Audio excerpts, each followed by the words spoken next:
এই মুহূর্তে আমাদের দিকে ছুটে আসছে এমন এক দানব যার ভেতরে রয়েছে প্রায় 1 ট্রিলিয়ন নক্ষত্র। এর আকার এত বিশাল যে আমাদের পুরো মিল্কি ওয়ে গ্যালাক্সিকেও গ্রাস করে ফেলতে পারে। ভয়ঙ্কর বিষয় হলো এটা ইতিমধ্যেই আমাদের দিকে এগিয়ে আসছে, প্রতি সেকেন্ডে প্রায় 110 কিলোমিটার বেগে। বিজ্ঞানীরা বলছেন একদিন এই দুই গ্যালাক্সির মুখোমুখি সংঘর্ষ হবেই। তখন কি পৃথিবী ধ্বংস হয়ে যাবে? আমাদের সূর্য কি অন্য কোনো নক্ষত্রের সঙ্গে ধাক্কা খাবে, নাকি মানব সভ্যতার ইতিহাস চিরতরে শেষ হয়ে যাবে? আজ আমরা জানবো যদি একদিন অ্যান্ড্রোমেডা গ্যালাক্সি মিল্কি ওয়ের সঙ্গে সংঘর্ষে জড়িয়ে পড়ে তাহলে আসলে কি ঘটবে। কিন্তু তার আগে চ্যানেলটা সাবস্ক্রাইব করে নিন এরকম অসাধারণ ভিডিও আরও দেখতে। অ্যান্ড্রোমেডা, যাকে বিজ্ঞানীরা মেসিয়ার 31 বা NGC 224 নামেও চিহ্নিত করেন, আমাদের মিল্কি ওয়ে গ্যালাক্সির সবচেয়ে কাছের বড় গ্যালাক্সি। এটা পৃথিবী থেকে প্রায় 25 লক্ষ আলোকবর্ষ দূরে অবস্থিত, অর্থাৎ আলোর গতিতে চললেও সেখানে পৌঁছাতে আপনার 25 লক্ষ বছর লেগে যাবে। মহাবিশ্বের বিশালত্ব বোঝাতেই সংখ্যাই যথেষ্ট। তাও যদি আপনি জানতে চান এই মহাবিশ্ব ঠিক কতটা বড়, তাহলে এই ভিডিওটা দেখুন। এখানে আমি বিস্তারিতভাবে সব বলেছি, লিঙ্ক ডেসক্রিপশনে আছে। এই গ্যালাক্সির ব্যাস প্রায় 2,20,000 আলোকবর্ষ, যা মিল্কি ওয়ের চেয়ে কিছুটা বড়। মিল্কি ওয়ের ব্যাস প্রায় 1 লাখ থেকে 1,20,000 আলোকবর্ষ হলেও অ্যান্ড্রোমেডা আরও বিস্তৃত। এতে আনুমানিক 1 ট্রিলিয়ন নক্ষত্র রয়েছে। তুলনায় আমাদের মিল্কি ওয়েতে রয়েছে প্রায় 100 থেকে 400 বিলিয়ন নক্ষত্র, অর্থাৎ অ্যান্ড্রোমেডায় আমাদের গ্যালাক্সির তুলনায় অনেক বেশি নক্ষত্র রয়েছে। অ্যান্ড্রোমেডা একটা স্পাইরাল গ্যালাক্সি, অর্থাৎ এর মাঝখানে একটা উজ্জ্বল কেন্দ্র এবং সেখান থেকে সর্পিল বাহু চারদিকে ছড়িয়ে পড়ছে। এই বাহুগুলোতে অসংখ্য নক্ষত্র, গ্যাস, ধূলিকণা এবং নতুন নক্ষত্র তৈরি অঞ্চল রয়েছে। এটি আমাদের মিল্কি ওয়ের মতো একটা বিশাল মহাজাগতিক শহরের মতো, যেখানে কোটি কোটি সৌরজগতও থাকতে পারে। সবচেয়ে আশ্চর্যের বিষয় হলো এত দূরে থাকা সত্ত্বেও অ্যান্ড্রোমেডাকে খালি চোখে দেখা সম্ভব। যদি আপনি শহরের আলো থেকে অনেক দূরে সম্পূর্ণ অন্ধকার আকাশে তাকান, তাহলে এটা একটা ছোট ঝাপসা আলোর দাগের মতো দেখা যায়। এটা মানুষের খালি চোখে দেখা সবচেয়ে দূরের বস্তুগুলোর একটা। কিন্তু এখানে একটা অবিশ্বাস্য তথ্য রয়েছে। আজ রাতে আপনি যে আলোটি অ্যান্ড্রোমেডা থেকে দেখছেন, সেই আলোটা আসলে 25 লক্ষ বছর আগে যাত্রা শুরু করেছিল। অর্থাৎ সেই আলো পৃথিবীর দিকে রওনা দিয়েছিল যখন পৃথিবীতে আধুনিক মানুষ এখনো অস্তিত্বই লাভ করেনি। তখন পৃথিবীতে আমাদের পূর্বপুরুষরা ছিল অত্যন্ত আদিম মানব জাতি। এর আগে আমরা অ্যান্ড্রোমেডাকে আজ যেমন আছে তেমন দেখছি না, বরং 25 লক্ষ বছর আগে অ্যান্ড্রোমেডাকে দেখছি। যদি আজ সেখানে কোনো বিশাল পরিবর্তন ঘটে, তাহলে আমরা তা জানতে পারবো আরও 25 লক্ষ বছর পরে। মহাবিশ্বের দূরত্ব মানে অতীতের দিকে তাকিয়ে থাকা। আজ আমরা নিশ্চিতভাবে জানি যে অ্যান্ড্রোমেডা একদিন মিল্কি ওয়ের সঙ্গে সংঘর্ষ করবে, কিন্তু এই তথ্য একদিনে জানা যায়নি। এর পেছনে রয়েছে শত বছরের বৈজ্ঞানিক গবেষণা। 20 শতকের শুরুতে অনেক বিজ্ঞানী মনে করতেন আকাশে দেখা সব নীহারিকাই আমাদের মিল্কি ওয়ের অংশ।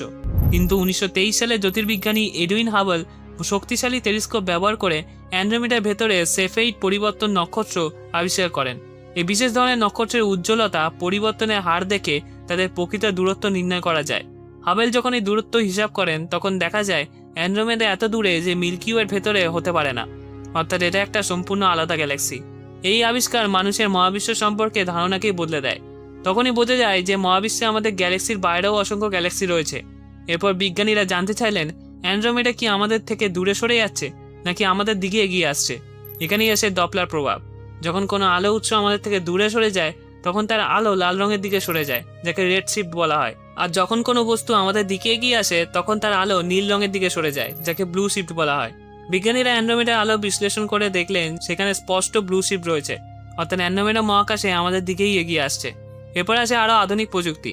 হাবেল স্পেস টেলিস্কোপ বহু বছর ধরে অ্যান্ড্রোমেডার অবস্থানের সূক্ষ্ম পরিবর্তন পর্যবেক্ষণ করে। পরে ইউরোপীয় মহাকাশ সংস্থার গাইয়া মহাকাশযান কোটি কোটি নক্ষত্রের অবস্থান এবং গতিবেগ অত্যন্ত নিখুঁতভাবে পরিমাপ করে। এই তথ্যগুলোর সঙ্গে কম্পিউটার সিমুলেশন যুক্ত করে বিজ্ঞানীরা অ্যান্ড্রোমেডার ভবিষ্যৎ গতিপথ নির্ণয় করেন। বর্তমান গবেষণা অনুযায়ী অ্যান্ড্রোমেডা প্রতি সেকেন্ডে প্রায় 110 কিলোমিটার বেগে আমাদের দিকে এগিয়ে আসছে।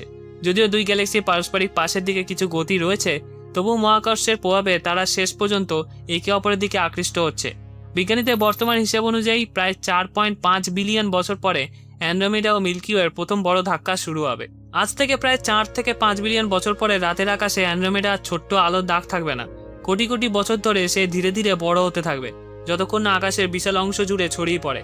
তখন দুই গ্যালাক্সির মধ্যকার দূরত্ব এত কমে আসবে যে তাদের নিজস্ব মহাকর্ষ একে অপরকে শক্তিশালীভাবে টানতে শুরু করবে। প্রথমে কোনো বিস্ফোরণ বা ধাক্কার মতো কিছু ঘটবে না, কারণ গ্যালাক্সি মূলত ফাঁকা স্থান দিয়ে তৈরি। কিন্তু মহাকর্ষের প্রভাব তখন থেকেই শুরু হয়ে যাবে। মিল্কি ওয়ে এবং অ্যান্ড্রোমেডার প্রান্তগুলো একে অপরের দিকে লম্বা হয়ে টানতে থাকবে। পুরো গ্যালাক্সির আকৃতি ধীরে ধীরে বিকৃত হতে শুরু করবে। কোটি কোটি তারকা, গ্যাস ও ধূলিকণার কক্ষপথ বদলে যেতে থাকবে, যেন দুটো বিশাল ঘূর্ণিঝড় ধীরে ধীরে একে অপরকে টেনে নিচ্ছে।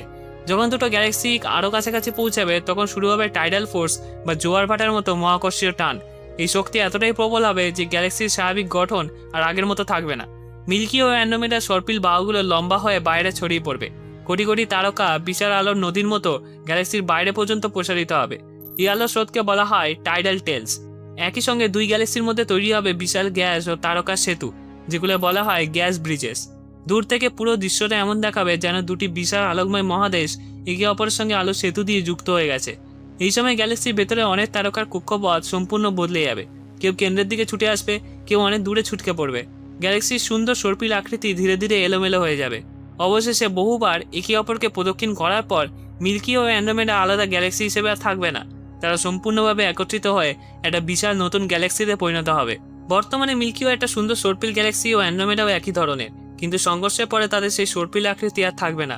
অসংখ্য মহাকর্ষীয় টানাপোড়েনের ফলে তারাগুলোর কক্ষপথ সব দিকে ছড়িয়ে যাবে এবং শেষ পর্যন্ত নতুন গ্যালাক্সিটি সম্ভবত একটা বিশাল ইলেকট্রিক্যাল গ্যালাক্সি বা উপবৃত্তাকার গ্যালাক্সিতে রূপ নেবে।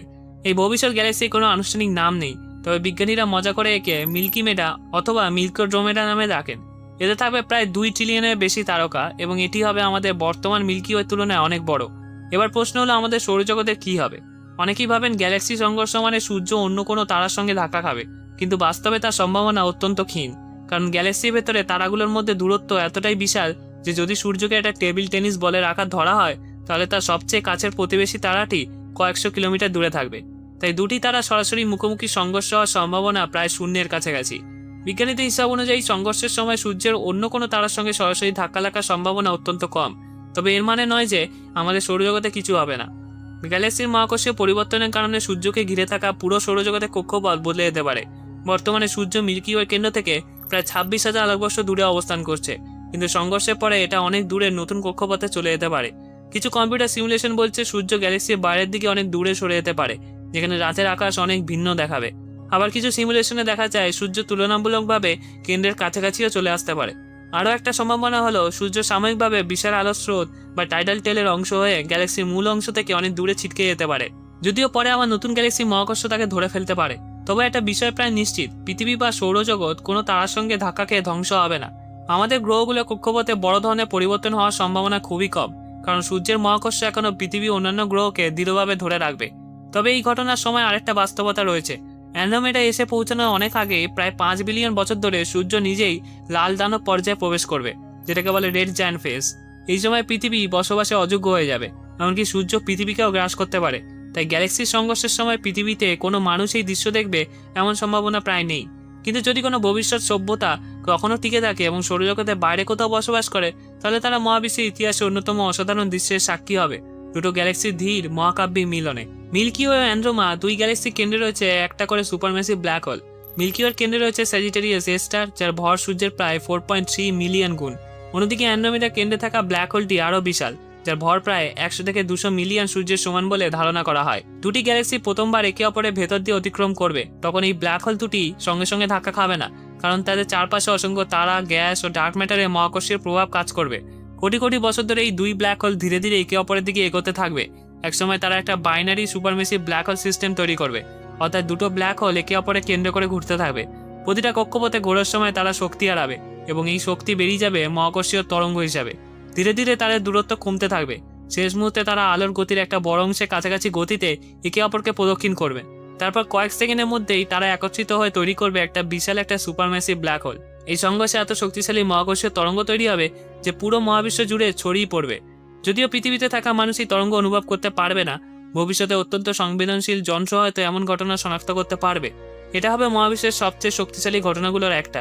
প্রতি সেকেন্ডে অ্যান্ড্রোমেডা আমাদের দিকে প্রায় 110 কিলোমিটার বেগে এগিয়ে আসছে। অর্থাৎ আপনি এই ভিডিওটা যতক্ষণ দেখছেন ততক্ষণে অ্যান্ড্রোমেডা কয়েক হাজার কিলোমিটার আরও কাছে চলে এসেছে। এই পুরো সংঘর্ষ শেষ হতে প্রায় 6 থেকে 8 বিলিয়ন বছর সময় লাগবে। আপনার কেমন লেগেছে এই ভিডিওটা কমেন্টে অবশ্যই জানান। চ্যানেলে নতুন হলে সাবস্ক্রাইব করবেন। ধন্যবাদ।